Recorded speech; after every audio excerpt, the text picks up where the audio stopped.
Hi there. Hope you guys are all doing good and relaxing and doing work at the same time, if that's possible. First lecture of the spring break lecture series, right? Functions of Congress. So this one will go fairly quick. So in case you have totally forgotten everything you've ever known, let's just refresh our memory. So Congress's main job is to, as we know, make the laws,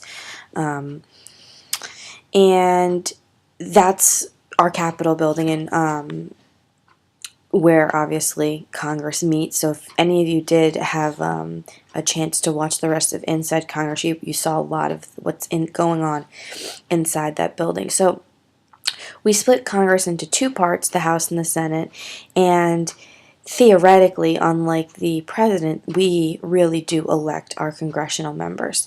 So let's just talk for a second quickly about the House. And I know some of you are scrambling around. There's not really anything you need to write down right now. This is just to get you ready to start thinking about what the lecture will really be about. So the House of Representatives is what we call the lower house. They're typically thought to not be as powerful as the Senate because they're not focused on whole state issues. They're focused mainly on their specific districts. And if you think of something like the state of California, while they have 55 congressional representatives in the House, that means there's 55 districts with 55 different sets of needs and demands and economies and etc. So there's a lot of personalities in play when we're talking about the House, right? Senate is our upper house. It's thought to be more powerful than the House. Members are in there longer. We have our members for 6 years versus the 2 years in the House. They focus, because they're dealing with just their state and not necessarily worrying about the makeup of all the districts, they tend to focus on more of a national big picture kind of scenario. They're not as tied to their districts and their constituents in that way. But obviously the House and the Senate were designed to work together to balance one another out, to meet the demands of a national focus and to meet the demands of individual districts. So that's just to kind of refresh yourself since you haven't been in school for a week. Alright, so let's talk a little bit about function number one, creating the laws. Obviously, they are the legislative branch. They are the legislative body. Congress's main job above everything else that it does, and it does a lot of things, and those of you who watch the rest of Inside Congress, the NBC special, know that, is to create laws. Now, there's different types of laws. I think you'll see one of these words on the AP exam. I obviously, I'm always making my predictions here. So while you'll probably never use them other than in this unit necessarily, or if you hear them on TV, I do think you'll probably see at least one of them at some point, and it would be like a straight definition question. Anyways, so a simple resolution is a law or a measure that deals only with housekeeping procedural matters. So basically, it's a law that helps to determine how the House or the Senate will operate. Obviously, both of these lawmaking bodies have rules and procedures that they must follow. From how you introduce a piece of legislation to how it gets passed to all the stuff that happens in the middle. A simple resolution basically clarifies or helps to establish the rule book for how Congress and the Senate will work. A joint resolution. This is more of the traditional law that you and I both think of when we think of that word. This is where something goes through, some kind of measure, some proposal, right? Because that's really what it is until it's approved by both houses and the president. It's just a proposal. Some measure, some proposal goes through. It gets approved by the House and then the Senate, and then the president carries the force of the law by putting his stamp on it. And then obviously if he vetoed it, then it would, not pass and go back through Congress again. And then something called the concurrent resolution is basically when one of the two houses proposes a motion. So, I think for example, you're going to kind of cringe when I say this, but let's say they want to increase their own salaries. How crazy is that they can even vote on that, okay?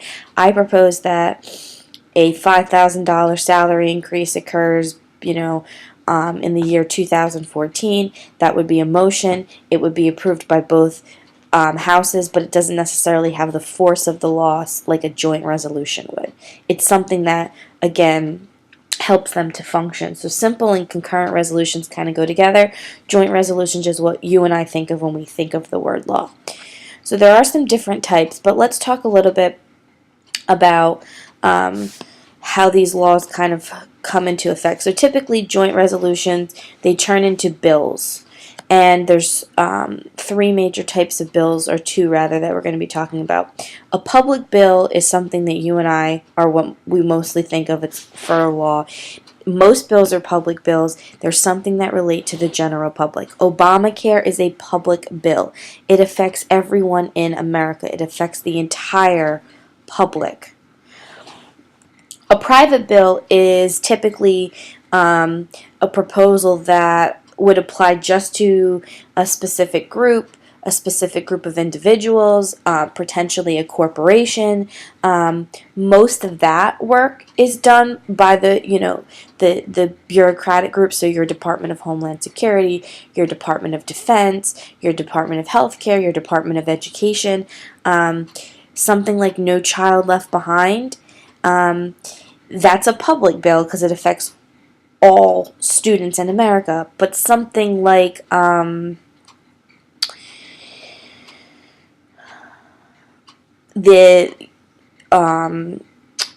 packaging on prescription medication, that would be a private bill, because who is that really going to affect?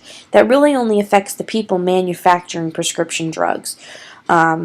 It's not, it's affecting you and I when we go to CVS or Rite Aid and pick up our prescription, but because the law would revolve around, manufacturing and distributing drugs, it would really only affect, manufacturing companies, maybe pharmacies. So that would be more of a private bill. Log rolling. Think of this like, it's sort of like negotiating, but it's a little bit shadier.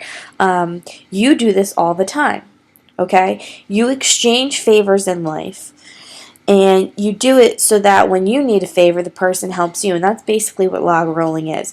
Basically, legislators, senators, congressmen, they'll go up to each other, and they'll say, hey, I'll vote for Obamacare, but I need you to vote for, my bill on pharmaceutical manufacturing. Or I'll vote for Obamacare if you vote against this, pharmaceutical manufacturing bill, because there's a lot of pharmaceutical companies in my district and it's going to really upset my constituents. I'll vote for your project on the historic preservation of the Liberty Bell if you vote for my bill on, eliminating high stakes testing. Alright, so basically, this is, I scratch your back, you scratch mine, but not with interest groups. This is how congressmen work. If you do this thing for me, I'll end up doing this thing for you, or the next time you propose a bill, you can count on my vote, kind of thing. Obviously, their job is to create laws, so they need to get bills passed. So how do they do it? They have to talk to one another, and they have to negotiate. That's just, it's just kind of the nature of how it works.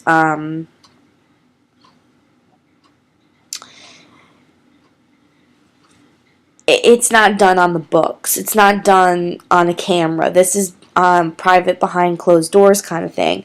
But it certainly is a main way that our laws get passed. It kind of has to happen in a sense. Now, because, and we'll talk more about the nature of how laws get passed, you can see that it takes a while, okay? Sometimes there'll be something like the health care reform bill, which we now know as Obamacare, that really starts in 93 and 94 with the Clintons and is just really coming to fruition, is just really, so we're talking about some idea, some proposal, right? It's what it was at first, a bill, a proposed law that really goes through 10 years of trying to get passed. before it becomes actuality in our country. So this is creating laws seems like it's going to be this easy breezy thing. It's not. It's not a perfect system. It wasn't. It was designed that way. It was to make sure that when that's what the founders were thinking of in 1787. When these people create these laws that are going to affect the entire country, we want to make sure that it can't happen so fast that it could lead to tyranny. It could lead to, taking over minorities, right? They're trying to protect minority rights. You have to think of all of these factors that these guys considered when they were creating how these branches would work. So in a way, it's kind of frustrating sometimes, but on the other hand, it's sort of the beautiful thing about this process is that they have to follow certain procedures and rules, because the system really wouldn't work if they didn't.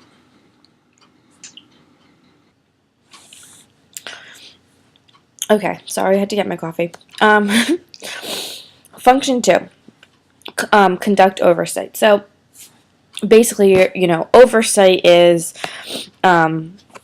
essentially checking to make sure people are doing their job. There's oversight in every single aspect of our government. Everyone has that ability to kind of check on each other, make sure everyone's following the rules. But there's obviously oversight in almost every company and job you're ever going to work in. There's always somebody in charge of somebody else. Think of it like that. So Congress actually, in some respects, I think, has the most oversight power. And here's why. They both are permitted to call different committee hearings and basically have people, whether it's bureaucratic groups, so whether it's the Department of Defense or whether it's Chrysler, auto body company, and basically have them tell them what they did. The president doesn't have that formal capability. Obviously, if the president calls in the CEO of Ford and wants to know why they put a faulty brake system and never stopped it, he can do that, and he can talk to her, and it is a woman. That is the CEO, by the way. But he doesn't have any, he doesn't really have the ability to kind of punish her. Congress does. Congress can fine people. Congress can, and we'll talk a little bit more about how they control the bureaucracy typically. It's also public. So 150 years ago, maybe this wasn't an issue, but today, these are the kinds of things that go on television. These are the kinds of things that go on the nightly news. So it's also embarrassing. When you have, when they do a committee hearing like this where you have to testify about whatever you did that was wrong, it usually, theoretically, depending on how bad it was, could ruin your career if this doesn't go well. So oversight's a big function. This is typically something people don't want to do. So some examples I gave you were car companies with the bailouts. You don't want to write this under ways Congress can control the bureaucracy. I just gave you some examples here. Military leaders with Afghanistan. I'm sure you guys all remember there was, basically allegations that different military soldiers were doing, basically torturing Afghanis that they had taken in as prisoners of war. And then somebody taped it and put it on YouTube, and then we knew it definitely did happen. Well, there was a hearing about that. Recently, they brought in the Secretary of Healthcare and basically said, why isn't the Obamacare sign-up internet process working? Why didn't you test this out? Why didn't you make sure that there wasn't going to be all these functions? How are we supposed to stick to this deadline that you gave us? I mean, they really grilled her. Now you have to remember, some of these members are going to be Republicans going against a Democratic president who nominated this woman to be Secretary of Healthcare. So there's definitely party lines that come into play when this happens. But this is part of their job. If something happened with a drug, they would bring the FDA director in, the Federal Drug Administration director in, and they would want to know how it happened. So just some inside looks. They all kind of serve as a jury, so they kind of take an oath. And everyone does this before a hearing would start. Here's kind of what the inside look looks like. So the people that are sitting behind the bench, there's a line of people. Those are all people part of the hearings.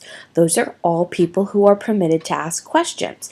You kind of can't see by this picture, but whoever's being questioned would be right in front of that bench. And then everybody else, as you can see, are members of the press who are just reporting. So basically, if you were being brought in, it might be you and 2 other people with you.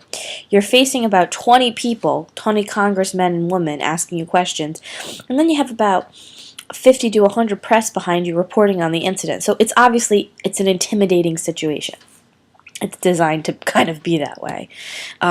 That's incentive to not be having to get brought in to testify before Congress. Now, you and I are never going to have to do that unless you're in charge of a bureaucratic group, unless you're in charge of a major corporation in the country or something like that. But it doesn't happen to regular people typically.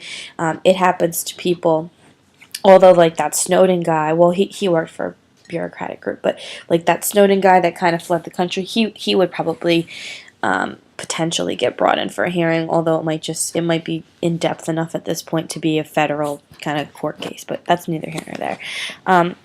Here's just kind of one of their letters. This is from the House, basically saying this was a judge that they were bringing in. Well, he was a judge, but then he was director of the Secret Service. You probably heard about the Secret Service members who got caught drinking, and they were drinking, and they were, I don't know if they were using drugs, but they were definitely drinking, and they were doing something, I think, with prostitutes, and made headline news. They got to bring this guy in. This is the thing, you're in charge of the Secret Service. How does this happen? Who basically dropped the ball here? Now, obviously, it wasn't him. It was one of the people under him who was in charge of this group.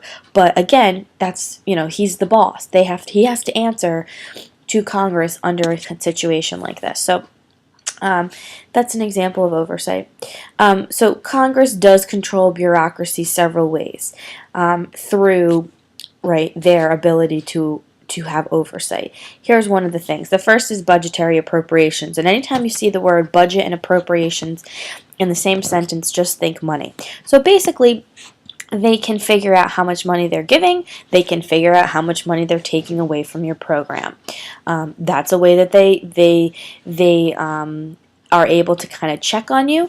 Also, because they're giving you money, they get to know where it's going. So usually, if Congress gives you money, so something like the Department of Education, when Congress gives certain money for the No Child Left Behind Act, they want to know where it's going to, how much is going to each state, how much is going to the different school districts within that state, and how those districts are planning on spending it. So it's not like they don't just give, Pennsylvania $6 million and say, hey, do what you want with it. They want to know, what are you going to do with that $6 million? How are you dividing it up? What district's getting what? What are they using that $50,000 they're each getting for? Are they buying new computers? Are they buying new textbooks? Are they hiring a new teacher? They want to know where their money's going, okay? Just like the rest of us do. Then there's something called sunset clauses. Basically, they can create groups within a certain time limit. They can have different groups kind of serve as like a watchdog, kind of watch over, make sure that, let's say there was a problem with an FDA drug. They could create a group who's going to oversee the inner workings at a Tylenol factory. I'm just obviously making this up. And then that group would serve a certain amount of time. They would report back to Congress that things have improved or things haven't improved, and then Congress could make a decision. Then there's something called censure, and this is basically it's pretty informal.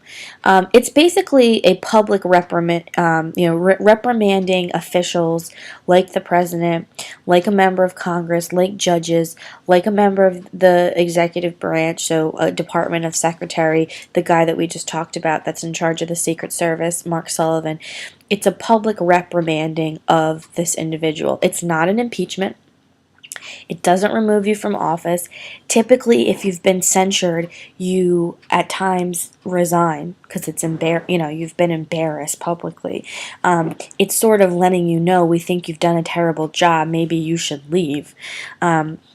But it has no, I mean, it's written in the Constitution that this is allowed by the houses, but it's not explicitly written about like how to go get rid of these people because of it. It's not like impeachment in that way where we know the process to impeach.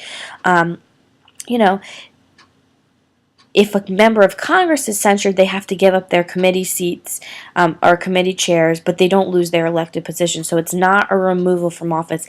It's basically just acknowledging that you've done something wrong, and it's kind of a way to sort of humiliate you. I mean, that it sounds kind of weird that our government would be designed that way, but that's really what it is. And they obviously now it's more public because of television and all of that.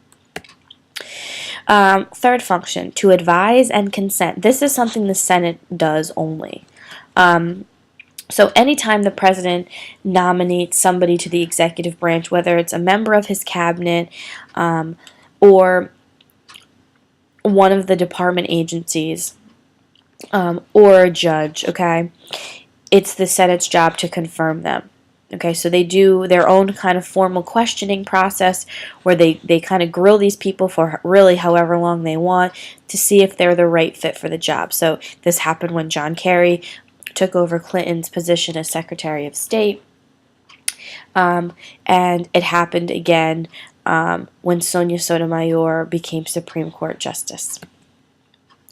They also ratify treaties. So it's their job to, the president usually typically goes and negotiates the treaty, but then it's Congress's job to make sure that it's got the right provisions, and then he would approve them. So Congress works to confirm the deal that the president has usually, negotiated with the other country.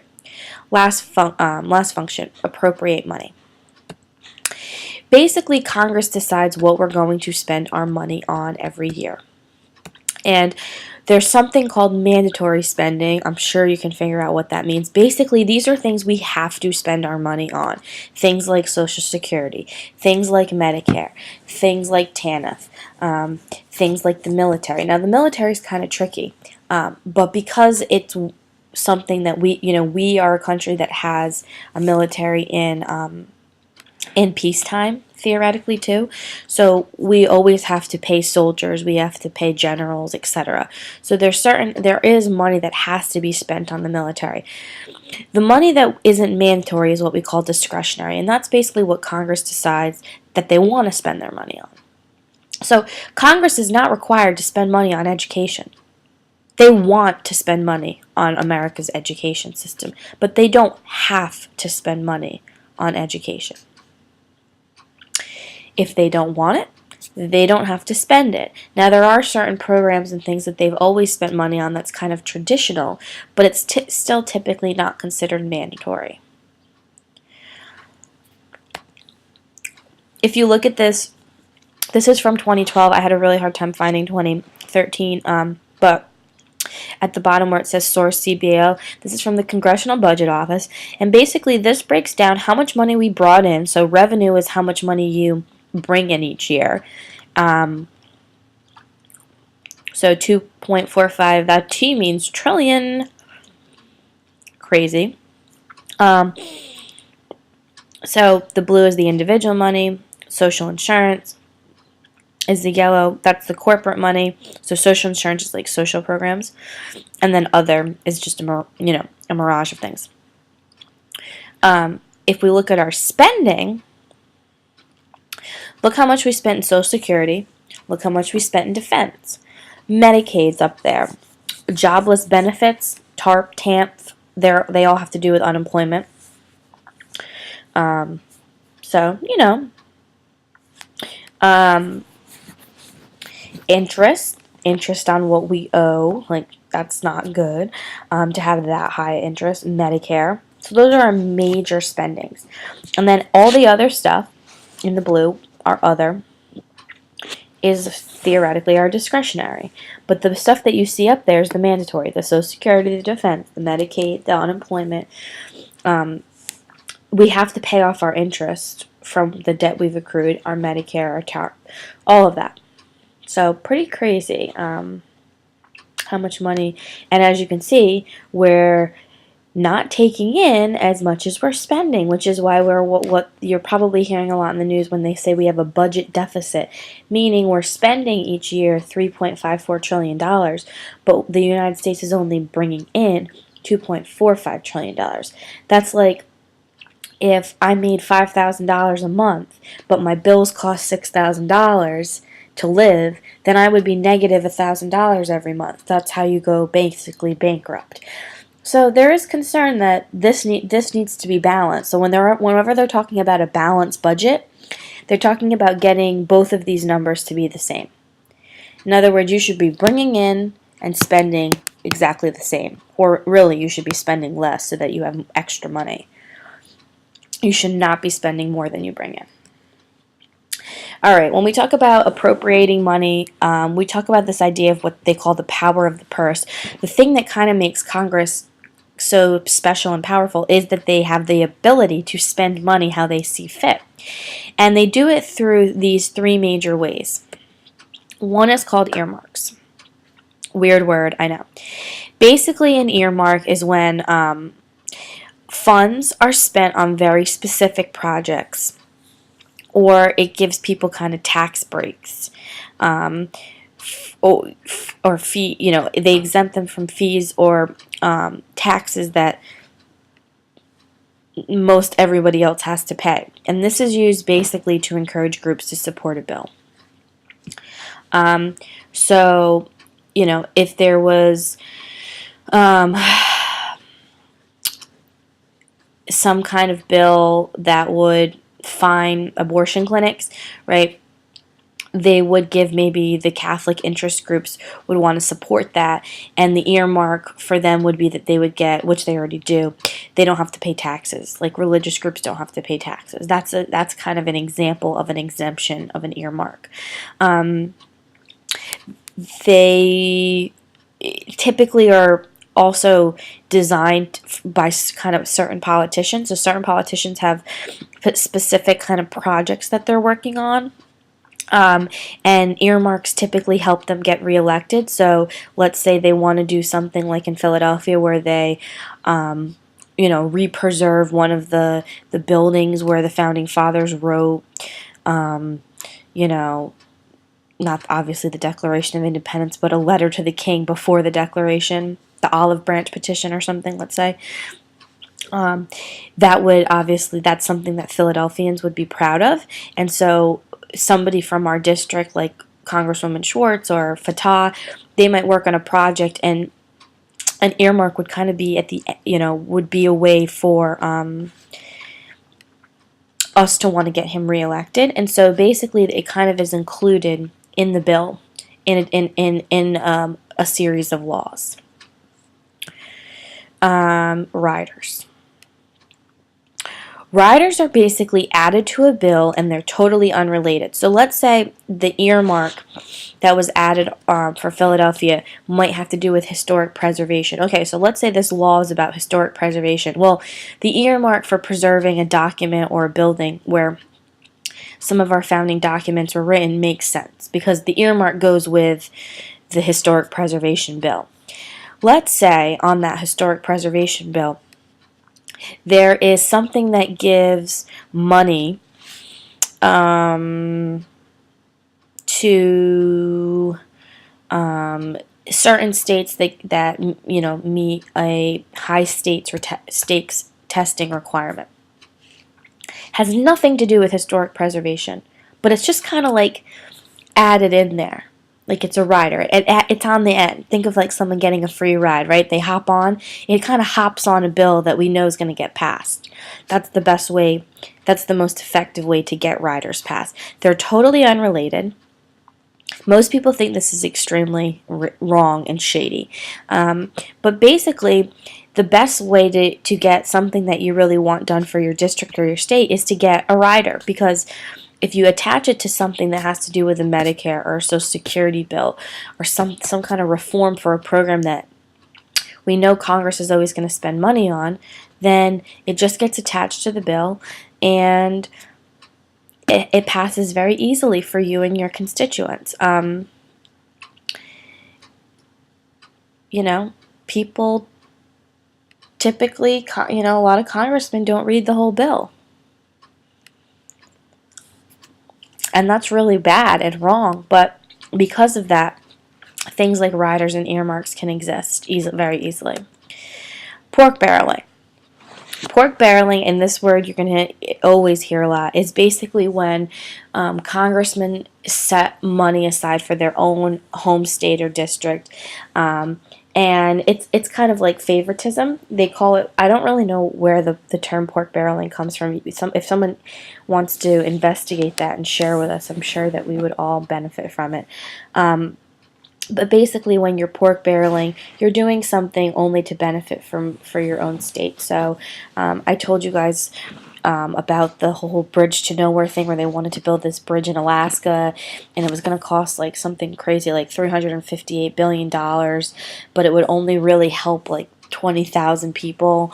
That was pork barreling, okay? Great for the people that live in that little town, but the rest of us who are paying for it, I mean, these people should have to pay for their own bridge is basically the argument. So pork barreling is just a way to, again, it's good for incumbency. It's good for people who are running for re-election. It's good for the people who benefit from living in that state or district, but it's not something that affects the larger groups of Americans.